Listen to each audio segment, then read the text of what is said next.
So, about 5 years ago, I had the pleasure of introducing a new author to an authors at Google Talk. And this author's name was Tim Ferriss. He had a new book that had just come out called The 4 Hour Work Week. It was a surprise hit, and it spent about 4 years on the bestseller list. Not too long after, he had a second book called The 4 Hour Body, which is a little bit more about hacking the body, weight loss, nutrition.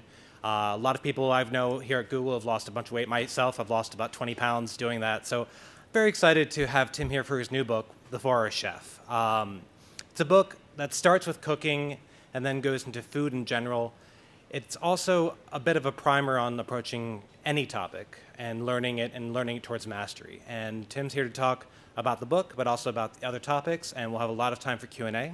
And so I'm very excited to have Tim here today. Please join me in welcoming him.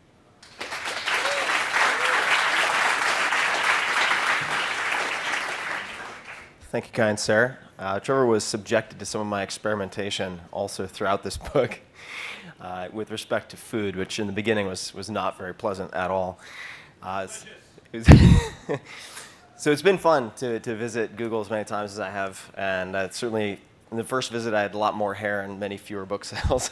But this book is perhaps the most exciting to me of all three. So I'll start off with a very dramatic trailer that I think gives a basic sort of overview, and then we'll jump into the presentation, which I'll try to keep really short, or as short as I can, and then a bunch of Q&A, because that's when I have the most fun. So let's do the trailer first.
All right. So the presentation's all downhill from here. That was courtesy of Adam Patch. Adam Patch directed and did the post on that. There are a few things that came up in that video that will reappear through the presentation. It was all filmed in Seattle at Delve Kitchen. So if anyone's interested in molecular gastronomy, things like that, Chris Young, who used to run the experimental kitchen for the Fat Duck in London when it became #1 ranked in the world, helped with all of that, as well as with the science section. But let's start at the beginning. So the 4-Hour Chef, Accelerated Learning for Accelerated Times. This book of the three has the most confusing title and subtitle combination, I think.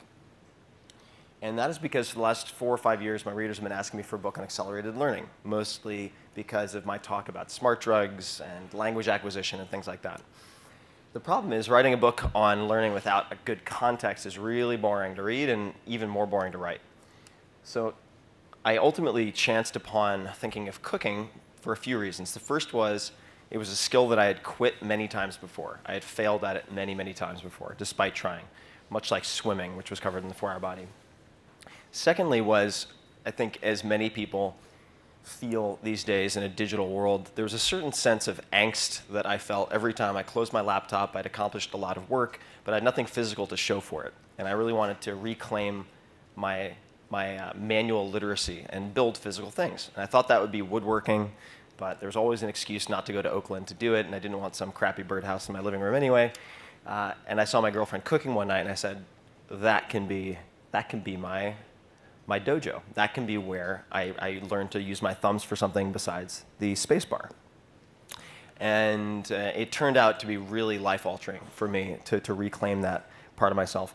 And lastly, because food involves all 5 senses, you can really use it to create sort of a spidey sense in all of those senses, which is pretty wild, and it transfers to almost everything else. And this shot, this opening shot here that you guys can see, yeah, it's two pictures, identical pictures. This is the entranceway to a linear restaurant in Chicago, which at the time I wrote the book was #1 ranked in the US, and I spent 3 days there. And in a linear restaurant, they test every assumption possible, every convention possible. You get menus at the end instead of at the beginning. When you walk in, no one greets you. It's this red hallway, completely soundproof, and until you get to the end, nothing happens. Then motion sensors open a hidden door, and people greet you by name. Everything's been tested, including the business model. And I encourage people to look at Next Restaurant for how they sell out their entire season for the restaurant, and in some cases 10 to 30 seconds online. It's very, very cool. The guiding tenet when looking at sports performance, when looking at work performance, when looking at learning performance is this. So whenever you find yourself on the side of the majority, it's time to pause and reflect. And my job over the last 5 years, but certainly something I've obsessed on for 15 plus years, is finding the anomalies, finding the freaks, the people who are really good at what they do despite having poor raw materials or very informal training or no training at all. This is to give people, how many people have seen this video before? A handful? Okay. This is in South Africa. This is just to give you an idea of what I do to myself in the name of experimentation. I had been effectively told, this is the side of my right leg. I'm recording this with a flip camera in Cape Town at one of the top sports science institutes. And I had been told, in effect, through navigenics and other types of DNA testing that I lacked the ability to produce fast-twitch muscle fiber properly. So this genetic determinism was very depressing. But that didn't square with my experience in sports, for instance. I'd been an All-American in high school in wrestling. So I decided to skip all of the theory and just remove samples from my leg. And the way it works with a biopsy is they insert a hollow tube about slightly larger than a pen into your leg, apply suction, pull the tissue in, and then rotate it to cut it out. And I'm not gonna run this for very much longer. But last time I showed this, I actually did it at a lunch meeting, which was my Long Island sophistication coming out. In any case, I'm not going to go too deep into the results here, but... All right, who wants to sign up? All right, come to this in a second. The punchline to that is that something along the lines of more than 40% of my muscle fiber was in fact fast-twitch muscle fiber, type 2A, which is fully trainable.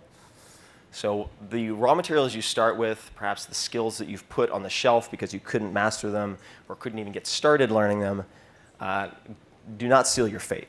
And the way you get around that fate, the way you sort of head fake what you think are your limitations, is by testing assumptions. This is another shot from a linear restaurant, and this is one of the last courses. This has been plated by Grant Achatz. So Chef Grant Achatz, A-C-H-A-T-Z, is really worth taking a look at, and I look at him very closely in the professional section of the book. But when Jean-Georges von Gerichten, who's a very, very, very world-class chef who runs many restaurants, including ABC Kitchen in New York City, was asked, who do you fear among your colleagues? It didn't take him more than a split second to say Grant Achatz. He does things I can't understand. I don't understand how he creates the things he creates. For instance, they wanted to test plating. Why don't we have bigger plates? Well, they couldn't fit a 4-foot diameter plate through the doorways to and from the kitchen, so instead they found a special, effectively food-grade latex from a sex shop in Paris and imported it to create tablecloths where they could use the entire table as a plate. And on the right-hand side, you see a dark chocolate piñata that is shattered on the table and releases all this like liquid nitrogen and crazy stuff, which is just awesome, and it tasted good. A lot of these sort of food as theater shows end up producing really crappy food, but Alinea does not have crappy food. All right, this is an example of transfer. When you start to think creatively about food, because I was an anti-cook my entire life.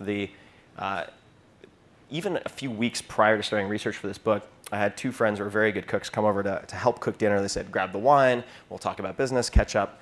They came over and I had mustard and white wine in my fridge, including some like biohazard, unidentifiable food.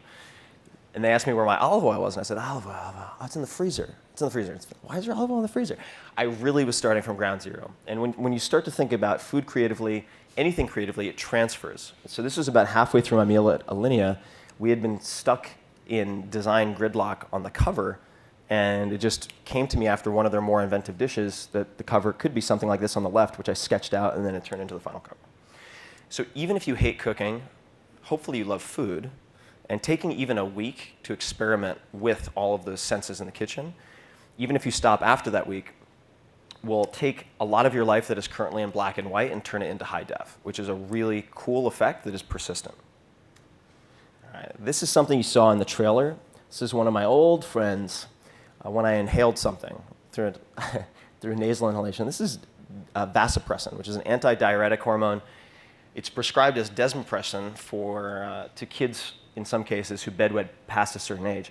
I used it starting freshman year in college to ace Chinese character quizzes.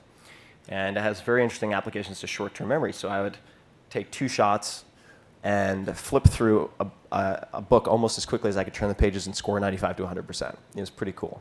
Now, as you might imagine, snorting antidiuretic hormone is not the best long-term strategy. And pretty quickly thereafter, headaches set in and all sorts of issues because I was testing a whole slew of other drugs at the same time, and I started to focus on method. I didn't continue with, well, that's not entirely true. I'm still interested in the drugs. We can get to that if you guys want. But the point being, there are actual methods, recipes that the world's fastest learners use to learn what they learn, whether that's Daniel Tammet in the UK, who learned Icelandic in 7 days well enough to be interviewed on TV, whether that's Ed Cook, who plays a pretty big part in the book, who trained Joshua Foer from 0 to national memory champion in the US, which was chronicled in Moonwalking with Einstein. There is a method to this stuff. Tango, fighting, marksmanship, cooking, languages, there are methods. And this was the common method that I distilled from many of these different experts. DIS, this is an acronym, of course, and it stands for Deconstruction, Selection, Sequencing, and Stakes. And I'm going to breeze through this pretty quickly. I'll give a few examples of what I mean, then a few takeaways, and then we can jump into Q&A. But this is the basic process. So deconstruction is taking something very big and intimidating, like learning how to swim. I couldn't swim until 3 years ago, and I grew up on Long Island. How embarrassing is that? But I was deathly afraid of swimming. I'd had a couple of semi-drowning experiences, have trouble with my left lung. So I took swimming and broke it down into, okay, what are the arms doing in freestyle? What are the legs doing in freestyle? Learning to swim is too big, just like learning a language. And then what are my failure points, my personal failure points? Why haven't I learned this already? So for me, it was every time I went in to try to take a class, I would be given a kickboard. And they would say, all right, do a couple laps, and then we'll get you started. And I would flail around like a drowning monkey, and I wouldn't move. And I would just be embarrassed, exhausted, and I would quit. So I was like, all right, how would I learn to swim if I had to avoid kicking? All right? And it gives you a specificity to then look for the answers. And through a friend of mine named Chris Saka, some of you may know, a very astute investor, who was terrible at swimming and then completed an Ironman, I found total immersion method, which, guess what, doesn't really use kicking. So deconstruction is taking something really big and making it more tackleable. Selection is a common thread through all of the books that I've written. This is the 80-20 analysis. So what are the 20% of tools, activities, approaches, coaches, whatever it might be, that will get you 80% or more of the outcomes, the results that you want? This is really easily applied to languages. Like most people, when I studied Spanish in junior high and whatnot, I was terrible. I couldn't string a basic conversation together for 30 seconds after 3 years of studying. And I concluded I was bad at languages. No, not so. I just had things all mixed up. If you instead look to someone like Michel Thomas, M-I-C-H-E-L Thomas, his original audio recordings, who was a Holocaust survivor, then an intelligence officer in Europe, you could acquire the basics of Spanish grammar in 2 or 3 days. And then if you used flashcards like vised.com, vis-ed.com, which are high-frequency word lists and flashcards, you could become functionally fluent in a language like Spanish in 8 to 12 weeks without that much difficulty. And I say that now because I've applied this to Japanese, Chinese, Mandarin Chinese, German, Spanish, and so on. It's very replicable. Okay. Sequencing. This is something that I don't think has been addressed very well by other books. And there aren't really many books on accelerated learning to begin with. Sequencing is kind of the secret sauce. So a friend of mine, for instance, Josh Waitzkin, does anyone know that name? He was the basis for a book and a movie called Searching for Bobby Fischer. He's one of the most incredible chess players in the world. Opted out of the scene after all of the attention from Searching for Bobby Fischer, but the way he was originally taught chess by his first really formal coach was backwards. He learned from the end game first. So instead of starting with openings, which everyone does, he began with pawn and king versus pawn to learn flexible principles and techniques that could apply everywhere. And as a result, his rate of progress was much faster. When I learned tango in Argentina, which was a complete accident, but from my first class to the World Championships was 5.5 months. And part of the reason I was able to make that rate of progress is because I looked at how to play with the sequencing. And I learned the female role first. I learned how to follow before I learned how to lead. And it allowed me to progress much, much faster. There are a lot of very good coaches who would also focus on sequencing. Stan Utley, who's a very well-known short game, i.e. putting and whatnot, golf coach, says, people come to me all the time, they say, how's my form, how's my form? Can you correct my form? He's like, your form is fine. You're just moving the pieces out of order. All right, so playing with sequencing is really important. And then stakes is also very neglected. One of my friends, AJ Jacobs, writes for Esquire. He's a hysterical writer, a very good writer too. The Year of Living Biblically is one of my favorites. But when he was trying to lose weight, so he's a Jewish guy, he gave one of his friends a check to the KKK for $1,000 in his name. And he said, if I do not hit my weight loss goal, I want you to mail this to the KKK. That is what we call an incentive. So for most people, they're like, I'd love to learn to play the guitar. I'd love to lose weight.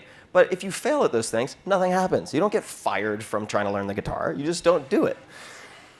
So an easy way to create stakes, betting pools with friends are one way. But you could also go to stick.com. I have no affiliation with it, stickk.com.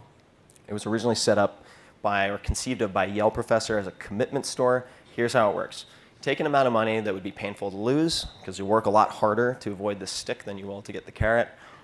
Put in some money, it goes into escrow. Then you choose your goal. Let's just say it's guitar twice a week. Great. Then you choose your most merciless friend to be the referee. And if you don't, oh no, what happened? Dang. Tech support! Eyes wide shut, anyone? Okay, so we'll have to reclaim the screen somehow. I'm not sure. I didn't touch anything. I could also riff without it, but it would be nice to get that back. Where the hell was I? Oh, all right, so escrow. Then you choose an anti-charity. All right, so you have your merciless friend who's going to referee and confirm or deny that you did what you said you were going to do. And then you choose an anti-charity. Currently, the most effective anti-charity is the George W. Bush Congressional Library. Right below that, this is from the stats. I'm not taking a position. I'm just saying. Right below that, you have pro-choice, pro-life, ... So whatever nonprofit you would rather nuke than give money to, choose that. And then if your friends or another referee says you didn't follow directions, guess what? That money goes to that nonprofit in your name on the record forever. You will perform miracles. Like people who have no instruction whatsoever, it's just like, nope, I'm not even going to tell you how to lose weight, but you have to lose weight or this will go to the KKK. Man, miraculous. So, so how many people here would like to, let's say, learn to play guitar? I think it's pretty common. I would. Anybody? All right. So go on YouTube and search Axis of Awesome. So the Axis of, yeah, right? All right, so Axis of Awesome is a comedy troupe, but it's a musical comedy troupe. And they will play almost every popular pop song that you can imagine using 4 or 5 chords. So guess what? Those 4 or 5 chords are your minimal effective dose. That is what where you should invest your time to have early wins and get the most positive feedback possible, as well as getting 80% or more of the outputs that you would want, especially in that beginning novice stage. From a sequencing standpoint, I'm just kind of making this up as we go along until we get visuals, if we get them. It's not a big deal if we don't. In the case of, let's say, cookbooks, all right, and I want people to believe they can become world-class in almost any skill within 6 months if they apply themselves properly. And by learning how to learn, you also, by default, learn how to teach, all right? So you can teach your kids and whatnot.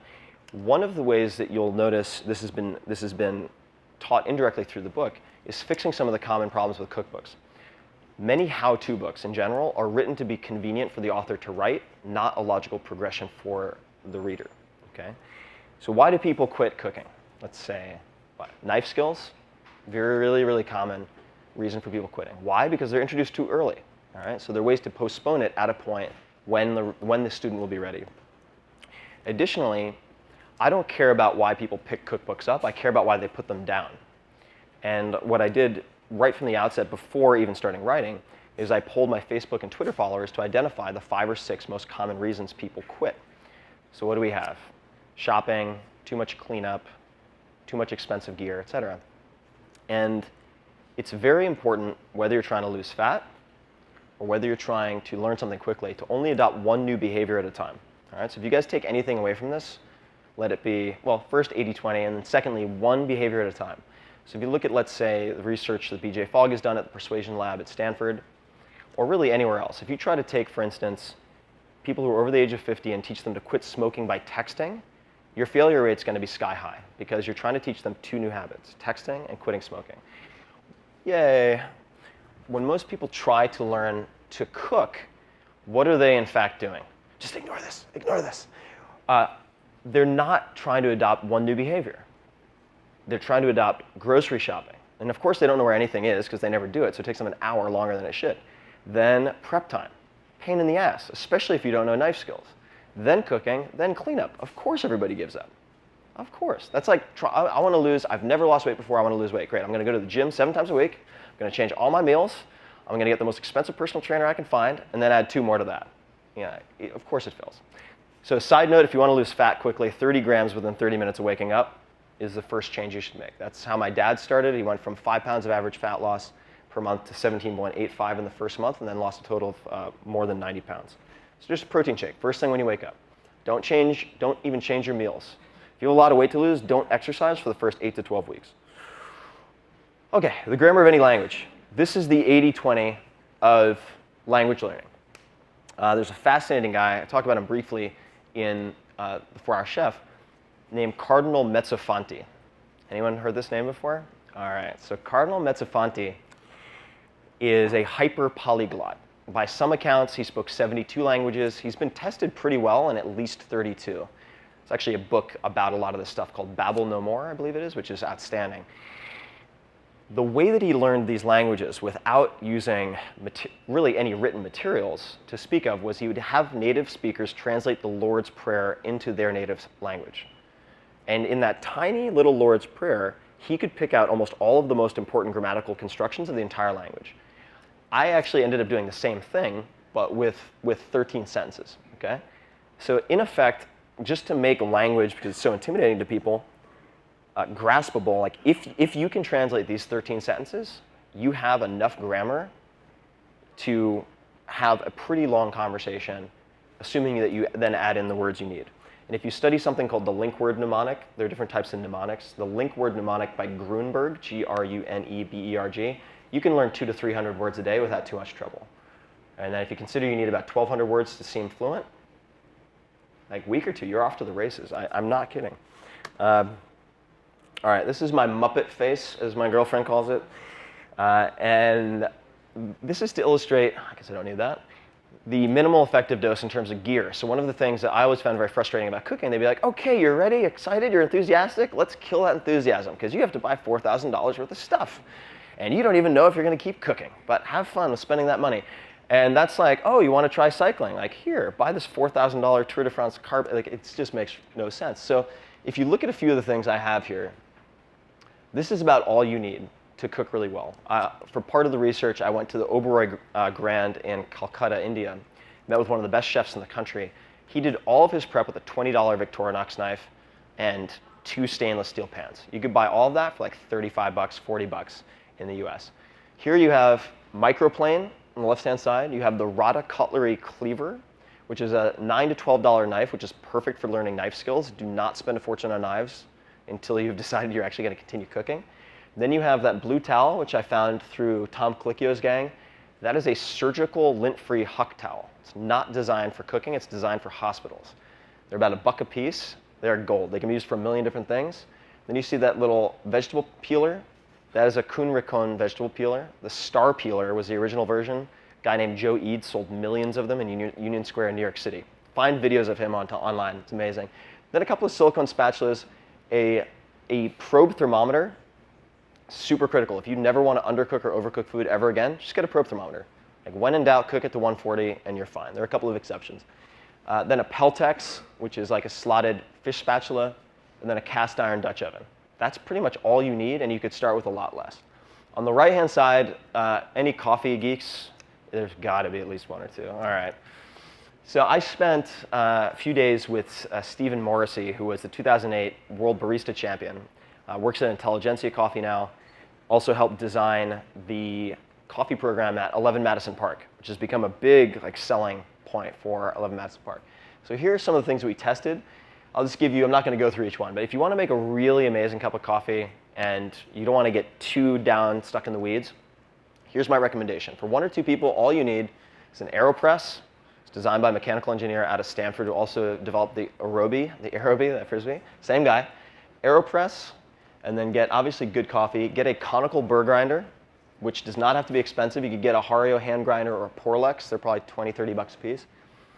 And then 12 grams of freshly ground coffee to 200 grams of water. Okay? And the water should be between 175 and 180 degrees Fahrenheit, and you're done. That's all you need to know for the basics. You can get in the weeds, but that will produce one of the best cups of coffee you've ever had in your life. Anti-griddle, this is just a point I want to make about home versus professional chef.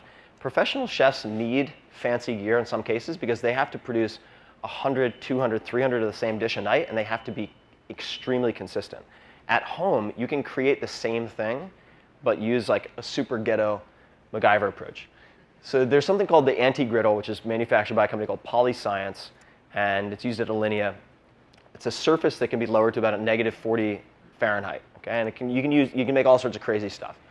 The way they did the recipe testing before the anti-griddle existed, and the way that you can replicate the results at home without spending like $2,000, is using a block of dry ice and a baking sheet on top. Or you could use the back of a metal spatula. And then you can make these things, for instance, take a few minutes. These are like those peppermint Girl Scout cookies, those like super crack addict cookies. They're like that, but even more addictive. And you can make them in about 5 minutes. But you can do this at home and replicate a lot of the things that would cost $5 to $10,000 with just a few dollars. This is one of the last points I'm going to make, and that is the approach is the same. Okay? This process, this blueprint for meta learning, applies to tango. That was my instructor for a whole host of reasons in Argentina when I was competing, named, not the woman, although that would have been nice, Gabriel Mise on the left-hand side. Gabriel Mise, M-I-S-S-E, is, if you ever want to go to Argentina or take tango classes, look for that guy. He's one of the few tango instructors whom the old guard, like the old school milongueros, really love, as well as the new guard, like Nueva Onda guys. They all love him. Here's me on the floor. What am I doing? I'm practicing the motion of sauteing on my knees with dry beans in a skillet. I'm not cooking. The most stressful way to learn new skills is to try to learn them while you're under pressure to produce a meal. So this is an example of no stakes practice, like practicing cutting skills with a lettuce knife, for instance, which is pretty much exactly the same shape as a chef's knife, but you can't cut yourself. On the right-hand side here, if we want to talk about guns, we can, but I'm not going to go too nuts. This is an M&P 45 Smith & Wesson. That is the real gun. Then above it, we have a pellet gun and a BB gun, both manufactured by Smith & Wesson that are replicas of the same thing, which allowed me to practice at home so I could then transfer all of those results to the range, or zombies. So no stakes practice and transfer. The process is the same for all these skills. And of course, last but not least, simplify. So learning does not have to be complicated. Cooking does not have to be complicated. And what I noticed, I mentioned this earlier, is at the very highest levels, when I met the best of the best, they kept things really simple for me. They didn't say, no, you can't do it. They didn't say, no, it'll take a lifetime to become a good cook. They said, look, if you want to dedicate your life to it, you have to do what I do. But to be one of the most amazing home cooks out there does not take very much time at all. It does not have to be complicated. That is a Gurkha regiment kukri knife, for those people wondering. Nepalese knife used to chop people's heads off.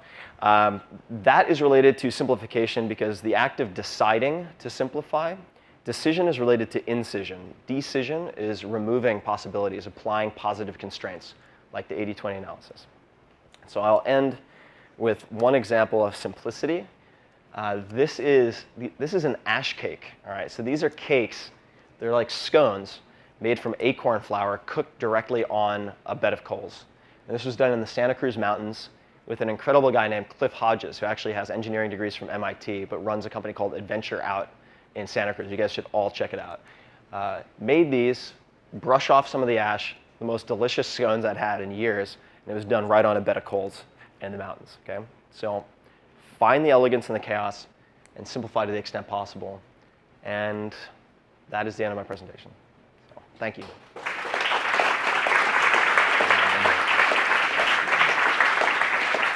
So I would love to do Q&A. That's when I have the most fun. So the mic is right over here. If anyone has any questions, I would love to hear them. And they don't have to be related to anything in this presentation. Yeah, I think we're just going to, just because they want to record the questions. Yeah. Have you applied the DSSS thing to coding? Okay. And yeah. if so, what do you start with Yep. in terms of sequence? I have not spent a lot of time tackling coding just because I've spent most of my time in the natural languages, but I did have a very fun experience with Chad Fowler, who I guess was RailsConf, among other things that he used to run, where he taught me the basics of Ruby using analogies from Hindi, which he speaks. And the way I would start is by looking at from the deconstruction step. I would look for people who've had the fastest rate of progress in a short period of time. So rather than trying to emulate the best coders, so for instance, I remember once I asked a friend of mine, Daniel Burka, I think he's here right now, in fact, about the basics of CSS, and he's like, all this stuff is second nature to me. Like, I don't remember the problems that I had in the beginning. So looking for people, let's say in the world of swimming, instead of Michael Phelps, you'd look at someone like Shinji Takeuchi. But in coding, I would be looking for people who have made tremendous progress in a short period of time. And that could be by contacting someone like Code Academy and asking them for case studies. There are a number of different approaches I could take, but I haven't delved too deeply into programming. But the reason this book took me so long to write, partially, is I didn't have the contacts and resources that I have now to meet the people I wanted to meet. But it's also because I tried other frameworks that always fell through with different subjects. And this is the only one that has held up so far. So I think it could apply. So in short, find someone that's an expert at it and kind of ask them what the end sequence. Or model them. There's a list of like 10 to 15 questions in the deconstruction section that I recommend running through, whether as a thought exercise and using Google, let's say to just do searches, which can really be all you need, or whether you're actually reaching out to people in person. That list of questions helps break down where the Archimedes levers might be, where you can accelerate your progress compared to, let's say, conventional CS training. Yeah. Hi. Hey. So your book is self-published on Amazon, right?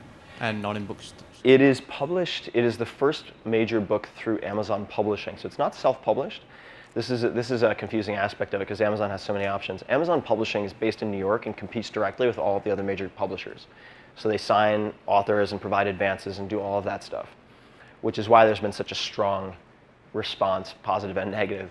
So it's being boycotted at retail by all of Barnes & Noble and a lot of indies, but there are some stores like Hastings and a handful of indies throughout the country that do carry it. And so what were your business decisions for that? Business decisions were, for me, I like experimenting. I mean, I'm sort of an experimentalist, and I'd done the traditional model twice. I know what's involved. I know how to do it well. It's just not very interesting anymore. And I wanted to try something new, and Amazon has direct access to all of its customers. When you think of traditional publishing, they are B2B companies. So you have the VP of sales at an imprint of Simon & Schuster. They sell to the head category buy at Barnes & Noble or Books A Million. They do not have any relationship with their end users. And I wanted to see what could be done through Amazon, given that it's a completely new landscape, and just try something different. So we'll see, we'll find out very shortly the results of that. But it's been fun. I mean, it's allowed me to do things very aggressively that I otherwise probably would not have even thought to do, like partnering with BitTorrent to provide hundreds of megabytes of extra content and video and whatnot. It's forced me to improvise, and I just enjoy that. That's kind of what gets me excited. Thanks. Yeah, thank you. So one of my favorite things about your other books are that you find these like universally accepted truths and you affirm some of them and negate others. So like in the 4-Hour Body, you kind of negated the idea that calories in equals calorie out, but you affirmed the idea that high protein intake is important to like muscle growth. During this book, what are some of your favorite truths that you found that you affirmed and some that you negated? That's a good question. I want to talk about the calories in, calories out for a second. So even in the 4-Hour Body, when I ate whatever it was, like 7,000 calories in 12 hours, people were like, that's BS. So I wanted to do that again in this book. So just 2 quick examples.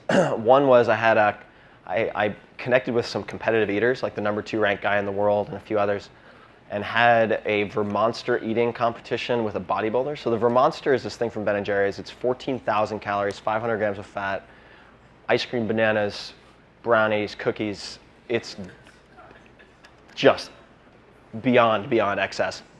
And so we ate that in 20 minutes or so. And so I did that first. And then the very next day, and the competition was to see like who could finish it the fastest and who could gain the most weight simultaneously. The next day I did, and I measured my body fat beforehand with an ultrasound analyzer that like the Yankees use. The next day I did a New York City food marathon. So I wanted to try this idea of a food marathon, which was 26.2 iconic dishes. The point 2 is cookies. 26.2 iconic dishes, I like cookies, in 26 locations in 24 hours, like all walked. And so I did both of those. That was probably another 12 to 15,000 calories, and then I had lower body fat the next day using all this stuff in the 4-Hour Body, like the alpha lipoic acid and whatnot. Some of the things that were fascinating to look at in this book, things that were maybe refuted or shown to be not complete, shown to be incomplete, like searing a steak, for instance. All right. If you want the perfect sear on a steak, you're producing this Maillard reaction, and part of what you need for that is low moisture. And what you usually hear is, okay, you get the steak to room temperature, then you sear it and cook it and whatnot. Well, one of the best ways to get that perfect sear is actually to put the steak uncovered in the freezer for 45 minutes. Because it's the driest environment that you have in your house. It's like Antarctica. So it'll evaporate all the surface moisture content. Then you sear it, and then you put it in the oven at 200 degrees and just let it rock until you hit 135 degrees, and you'll have the best steak you've ever had in your life. It's amazing. So just different ways of sequencing things like that. In the world of learning, there's so many myths.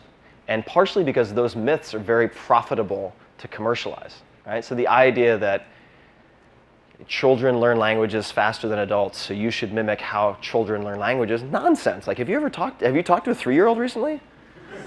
Like, they have a lot of work to do. Like, I'm sorry, kid, like, not good enough. So the idea that someone who already has an L1 native language needs to, like, learn the way a baby learns is ridiculous. And you could use 8 to 12 weeks, but there are companies like Rosetta Stone that capitalize on the fact that it's perceived as complex. So it's like, oh, you think it's complex? Great. We have 3 or 4 sets that cost $200, $300, $400 a piece that we can sell you. In learning, there are so many myths. In cooking, I would say some of the myths relate to, not even myths, but just gaps. I've never seen a systematic way of learning flavors like you might learn foreign vocabulary. I've never seen it. I tried to find it. So it's like, how do you actually learn to be able to recall and identify flavor is really, really tricky. So I reached out to this group of researchers at I think it's the Monell Sensory Research Institute, and they pointed out a few things to me. For instance, there are not only taste receptors in the mouth, but in the throat, in the stomach, even in the small intestine. And there were a few flavors, like cloves for whatever reason, that I couldn't peg. I just couldn't remember them. Basil was another. So what I ended up doing was crushing them, steeping them like tea, drinking it like a wine snob and like aerating it and all that, and then swallowing it. And as soon as I used all of these taste receptors, it was just like, done. Those would be a few that come to mind. Cool, thank you. Yeah, thanks. I've heard you on like podcasts and YouTube things as guests. Do you have any plans, or have you ever thought about doing your own podcast or YouTube channel or anything? Yeah, I've thought about podcast instead of YouTube channel. I've thought about it, but I'm very wary of creating a monster that I have to feed.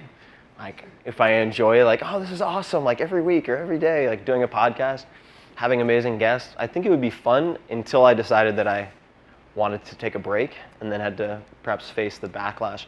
But I really enjoy, like, Joe Rogan podcast, right? I've been on the Joe Rogan podcast twice, 3 hours each time. And it just gives you, it doesn't have to be 3 hours long, but it gives you an opportunity to reach a depth of discussion that you just can't do if it's 3 minutes on the Today Show. So I have thought about the podcast. I've thought about the podcast a lot, especially because this silly thing that Kevin Rose and I have done for a couple of years now called The Random Show, which is kind of like whenever we want to do it, it's this really silly, random discussion that we do via video, has ended up being pretty well received. So yeah, I've thought about the podcast, but nothing concrete yet. Thanks. So one of your books, 4 Hour Body, you had mentioned something about you're measuring a lot of things, which is great, and trying to make decisions based on that and coming up with simple rules of thumb. But for example, something like the don't drink milk because it has low glycemic index, but somehow it raises insulin a lot. But that's the protein in milk, from what I understand, that like all protein actually raises insulin too. So, but on one side you recommend something like, eat, say, steak or something like that, right? Because that's good, but that's also going to raise insulin. So some of those, you could mix the signals and the... Well, no, it's a good point. I mean, whenever you're dealing with multivariate testing, whether it's a website or your body, it's extremely easy. You have to be cautious about, number one, isolating nutrients and drawing conclusions on those nutrients, like beta-carotene in the 80s, which produced a lot of side effects when people started ingesting it in isolation, because at the time, science could only measure a few of the things in those whole foods and not the others. And those cofactors ended up being very important. In the case of milk, particularly skim milk, so I have fewer issues with, let's say, whole fat milk. But if you're looking at the glycemic load, glycemic impact of a meal, milk will tend to be on the lower end of the range, but it's highly insulinogenic. All right? When you get into trouble, in particular, is when you have high insulin combined with processed carbohydrates and, let's say, trans fatty acids, right? Is when you get into pretty well-established territory for causing damage. If you eat a fatty ribeye, depending on your rate of ingestion, it shouldn't spike your blood glucose much, right? So if your insulin which is storage hormone, relatively high, but you're not spiking your glucose at the same time, which that would not do, as contrasted with, let's say, whey protein isolate, then you should be okay. But I would say just to lay out my general approach, if we're talking about physical testing, would be look at PubMed and clinical research when possible to identify experiments that I can do quickly on myself. Track predominantly one metric, ideally no more than two, and if it produces a magnitude of result that is interesting for a n equals 1, like subject equals 1 study, or for even shorter studies, for, let's say, limited studies of 5 to 10, 15 people, you can produce a study that is statistically valid. If the magnitude of change is high enough, the p-value will be less than 0.05. If it turns out safe and does something interesting, I'll then test it on, let's say, 20 to 100 of my followers, which we just did. There'll be some data coming out probably next week. Tested the slow carb diet on more than 1,000 people and had them track 5 or 6 different habits so we could actually correlate what produces the fastest rate of fat loss. And then I'll subject that to my friends who are either scientists, like I'm involved with funding some studies at UCSF in Adam Ghazali's neuroimaging lab right now. But the challenge is, of course, there are so many studies that, if ever completed with actionable results, will take 5, 10, 15 years. But people want to make decisions now. And I think that whether that's how you respond to caffeine withdrawal in ways that you can facilitate that or otherwise, there are some pretty, I think, reliable ways to self-experiment. But it's challenging. It's always challenging. Yeah. Mm-hmm. So, in the book about learning and everything, I know you're big on supplements and nutrition and exercise. Do you have any recommendations for creating a good, healthy mind and everything for retaining all this stuff that you're picking up? Okay, so supplements or things for a healthy mind.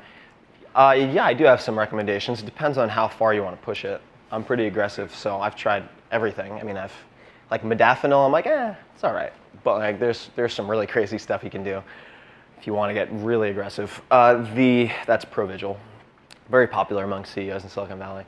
But the starting point is nutrition. That 30 grams of protein within 30 minutes of waking up will actually really facilitate mental performance as well throughout the day. Secondly, very cheap neurological insurance policies, 5 grams of creatine monohydrate per day. This is particularly true if you're a vegetarian.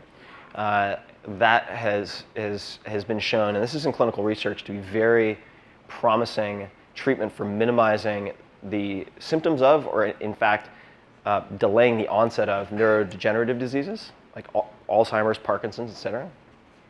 So 5 grams of creatine monohydrate, which will also make the gym more interesting. There are things you can get aggressive with, like Depranil and whatnot, but I would suggest staying away from any of the prescription dementia drugs, because I don't see there being a real reason to. There are some over-the-counter things you can use that are very, and I'm no doctor, nor do I play one on the internet, so caveat emptor, like do your own homework. But for instance, there are a couple of combinations like artichoke extract and forskolin, which you can get at GNC, which when combined do some pretty amazing things for the brain. I would just make sure you budget like 10 to 12 hours to sleep that night, because you're going to need it. And then whenever you're consuming anything that might increase mental performance, like let's say the racetam class of smart drugs, so piracetam is kind of the granddaddy of this racetam class of smart drugs, then you have phenylpiracetam, which is popular among biathletes because it increases cold tolerance, is also very stimulatory. If you use something like that, and this is true for sports nutrition or any type of supplements, all right? This doesn't apply just to this crazy stuff that I do. If it is improving your performance by burning your fuel faster, you have to replenish that fuel. And a lot of people skip that part of the equation. They end up having really bad side effects or just feeling tired. So if you take something like phenylpiracetam, you want to combine it with like a choline supplementation. And if you want something with high choline content, like whole eggs, get whole eggs from a very good source and consume the yolks. I could go on and on about it, but I would say in general, high protein intake, and if you're looking to increase consolidation and retention, take a look at lucid dreaming and how you can increase your percentage of REM sleep. So sleep, like the inactive phase in the learning process, is very important. And there are people who've experimented with things like huperzine A or galantamine. I wouldn't recommend galantamine necessarily. There's some pretty gnarly side effects, but huperzine A, which is an acetylcholinesterase inhibitor, and will, by some accounts, increase REM sleep.